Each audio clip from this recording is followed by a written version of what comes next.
t'i falim i Zotit për këtë mrekulli që na ka vënë dhe të bëjmë veten tonë fajtor që nuk e dim dhe nuk e njohim meritat se çfarë mrekullie kemi në këtë vend. Ishulli i Sazanit është kryefjala dhe jo vetëm. E shumë prona tjera që duhet na i marrim. Tu kemi lind ne vetë.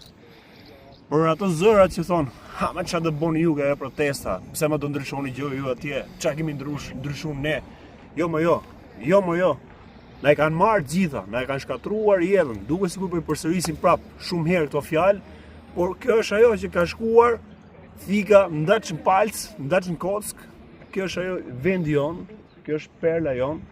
Do të vit dita, sa që po i thoja si në formë batute, por është shumë therse, që edhe nga këtu ku jemi, nga bypassi i Vlorës, nuk kanë me na lënë me pa nga larg, jo më të futemi. Nëse ne nuk reagojmë, nëse ne nuk e duam vendin tonë. Të duam vendin tonë ka nga shumë forma që ta duam, por një nga format është edhe kjo sot se çka po ndodh. Duhet që ne të reagojmë. Ju thonë çfarë do ndryshoni ju për të reaguar me këtë reagimi që po bëni. Por nëse ne nuk reagojmë, nuk ka më ndodh ai ekstremi i madh, ajo goditja e madhe që këto po bëjnë. Ne po të reagojmë, ndoshta do ketë një lloj shpresë, fije besimi në veten tonë për të ndryshuar diçka. Nëse ne blidhemi bashkë, ato s'kan çfarë bëjnë. Kjo është ajo se çka kemi ne për Shqipërinë, jo vetëm Sazani, jo vetëm Vlora, por edhe Rjolli, edhe vende tjera. Kemi dalë vetëm për disa minuta këtu dhe po shohim që më shumë ka të huaj se sa shqiptar.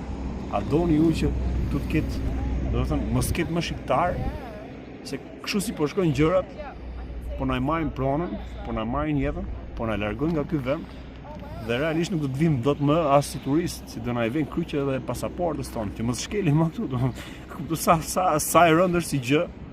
Prandaj them që nuk kemi koment për ta shpjeguar këtë, por më shumë nuk kam koment për të shpjeguar për ata njerëz që nuk reagojnë dhe qëndrojnë indiferent, gjithmonë me atë idenë justifikuese.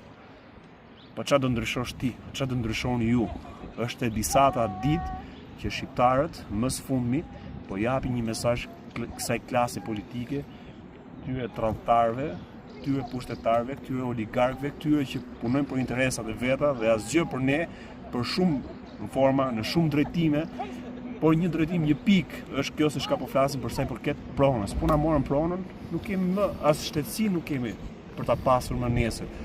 Siç e kam thënë edhe herë tjera që edhe emrin e këtij vendi ka për të shkuar deri në atë pikë që ta ndryshojnë. Se s'po reagojmë për këtë, s'po reagojmë për atë. Duhet të reagojmë. Kjo është ajo se nuk di çfarë të them tjetër, domethënë, e ndjej shumë këtë gjë si qytetar, si njerëz, si shqiptar dhe tu do të jemi gjithë bashkë, pas një lloj ndasie, bindjesh, qasjesh, pastaj ta zgjidhni mirë këtë situatë, pastaj shkoni, orientoni, drejtoni dhe pini ujë aty te burimi ku doni ju. Për paktën të mbrojmë herë këtë ujë, këtë tokë, këtë vend, këtë emër që ta trashëgojmë. Japim atyre njerëzve që janë po pjesë e jona, po familja jonë.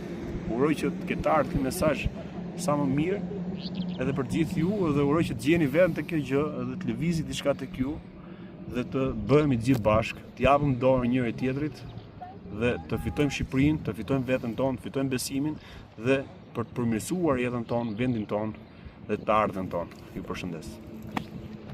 Shijojnë edhe pak.